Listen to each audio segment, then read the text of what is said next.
Hi, my name is Bill Wiese, and thank you so much for watching. I want to talk to you today about the different locations of hell. Now, there are 10 different words or phrases used to represent hell, and each has their separate meaning and place. The words are as follows: Sheol, Hades, the pit; Gehenna, the lake of fire; Tophet, outer darkness; the abyss, bottomless pit; and Tartarus. Now, number one, Sheol. Sheol is the Hebrew word for the current hell. The meaning of the word in the Strong's Concordance is realm of death. Now, this is the location people exist in now who never put their trust in Jesus Christ for their salvation. The word Sheol is used 61 times in the Old Testament. In the King James Version, 31 times it uses the word hell, and 30 times it uses the word grave. However, the word grave in those 30 instances should be the word hell because it is the word Sheol. So all 61 times it is the word Sheol. Now, the word for grave is the word kiber, which means a burial site in the Hebrew. So Sheol should not be used as a synonym for the grave. A grave is for private use for the one, and Sheol is for the public for the many. Now, Sheol means realm of death or world of the dead. Now, in the Old Testament, Sheol held both the righteous and the wicked. It was divided by a great gulf fixed or gorge in the earth. In Luke 16, the rich man was in the torment side, and Abraham and Lazarus were in Abraham's bosom, the place of comfort. Now, after Jesus rose from the dead, he took those who were in Abraham's bosom out and brought them to heaven. And this is mentioned in Matthew 27:52 and 53, Ephesians 4:8-9, and some other places. Now, only the torment side of Hades exists down deep within the earth. It's interesting that when Jesus arose from the dead, this astonishing occurrence happened. In Matthew 27:52 and 53, it says, "And the graves were opened, and many bodies of the saints who had died were raised, and coming out of the graves after his resurrection, they went into the holy city and appeared to many." So many who had previously died were raised up at the time Jesus was resurrected. They were given a body which could be seen by others in the city. How strange would that be to see some that had died? Now, some scholars say these were the first fruits, those who were in Abraham's bosom, to be presented to the Father. And Jesus probably took them to heaven when he ascended, as Ephesians 4:8 and 9 state. Now, all who ever believed in the one true God up until the resurrection were in Abraham's bosom. Now, another person mentioned who was in Abraham's bosom is in this next verse. In 1 Samuel 28:13-15, King Saul went to the witch of Endor because he wanted to bring up the prophet Samuel, who had died earlier. Now, Samuel was alive in the comfort side of Sheol, or Abraham's bosom. It says, "I saw a spirit ascending out of the earth."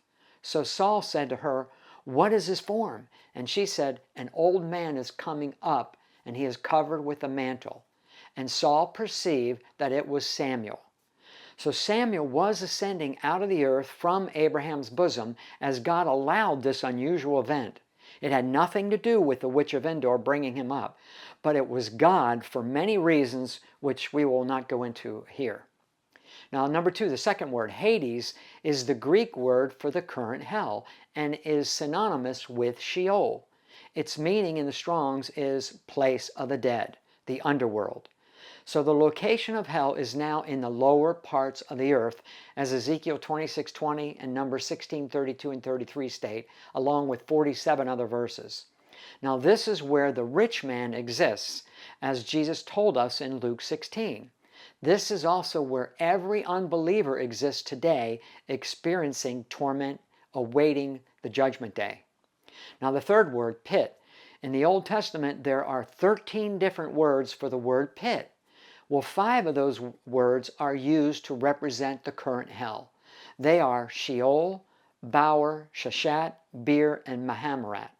Now, each word reflects a different aspect of hell, such as the place of departed spirits, slime pit, dungeon, well, shaft, miry pits, corruption, and decay.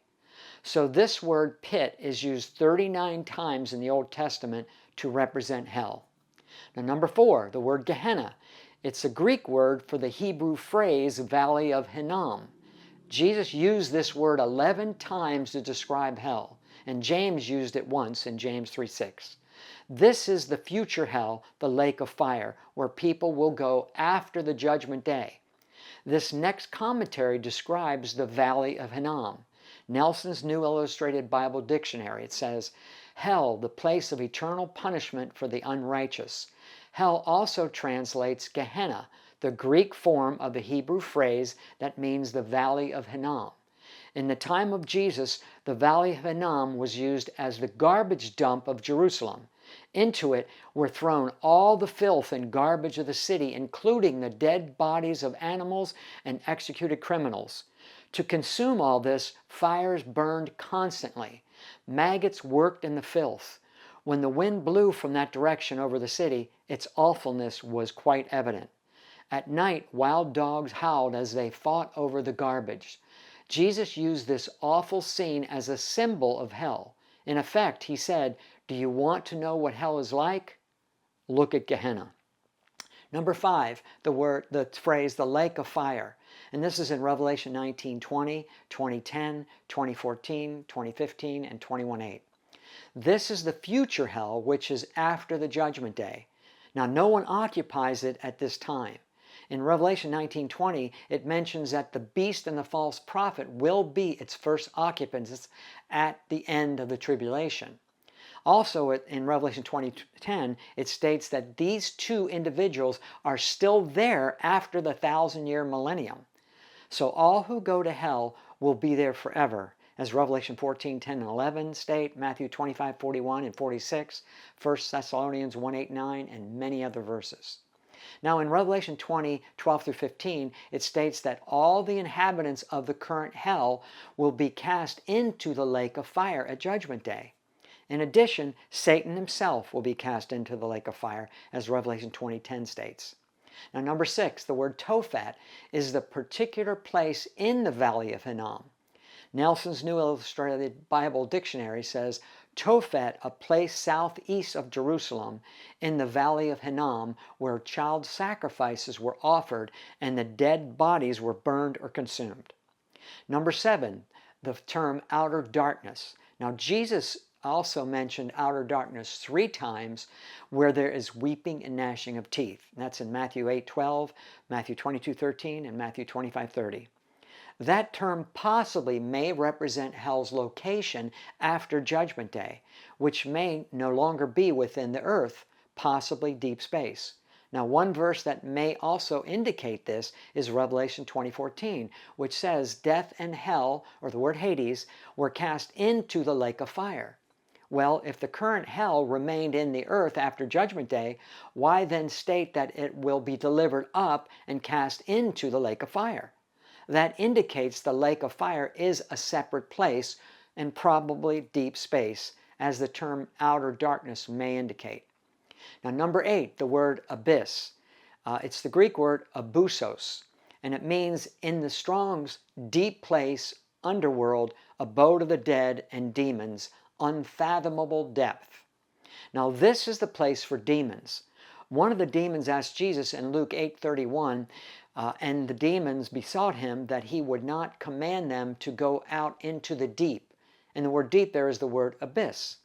The word used there is the Greek word abyssos. This is the same word mentioned in the book of Revelation 7 times as bottomless pit. So the abyss and bottomless pit are synonymous. Number 9, the bottomless pit, that term. Its meaning is the abyssos. Again, the phrase bottomless pit is used 7 times in Revelation, and 2 times only the word pit is used, but they all represent a pit for demons. And the word pit in the New Testament is the Greek word phreer, and it means bottomless, the abyss, well, or shaft. Now, some have asked the question, if the pit is located in the earth, how can there be no bottom? Well, Dr. Chuck Missler said this, and I'm paraphrasing.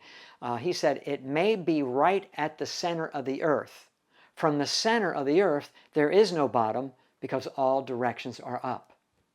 And that is an interesting observation.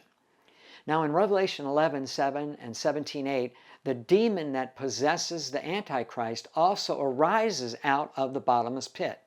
In Revelation 22, at the end of the tribulation, Satan himself is bound for 1,000 years in the bottomless pit. Now number 10, the word Tartarus. In 2 Peter 2:4 it states, "For if God spared not the angels that sinned, but cast them down to hell, to Tartarus, and delivered them into chains of darkness to be reserved unto judgment." Now this word is only used one time in the Bible. The Greek word is tartaro. The meaning in the Strong's Concordance is place of torture and torment lower than Hades, used in Greek and Jewish literature. Now this refers to the place where the rebellious angels who left their first estate or their angelic form and had become men had physical relations with women and produced offspring that were giants on the earth. And this rebellion occurred prior to the great flood of Noah in Genesis 6:4. Now this is also mentioned in Jude 6 and 7. So this is the special place just reserved for those rebellious fallen angels. So each distinct region and word for hell provides us with additional insight and describes different demonic creatures that may be held in each place. So to sum it up, Sheol, Hades, and the pit mentioned in the Old Testament all represent the place where people exist currently. Now Gehenna and the lake of fire and outer darkness represent the future hell where people will go after the great white throne judgment day. Also Satan and most of his demons are also likely cast into the lake of fire, as it says in Revelation 20:10. Now the words abyss, abusos, the bottomless pit, and Tartarus each represent where demons are currently assigned, each area perhaps having certain fallen angels and demons. Now, I hope this teaching brought clarity for you regarding the differences and meanings of each of these words. You know, God's desire is that people turn from sin, ask forgiveness, and put their trust in Jesus Christ as their Lord and Savior. If you've done that and continue following Him, you will never have to experience any one of these horrific places for yourself.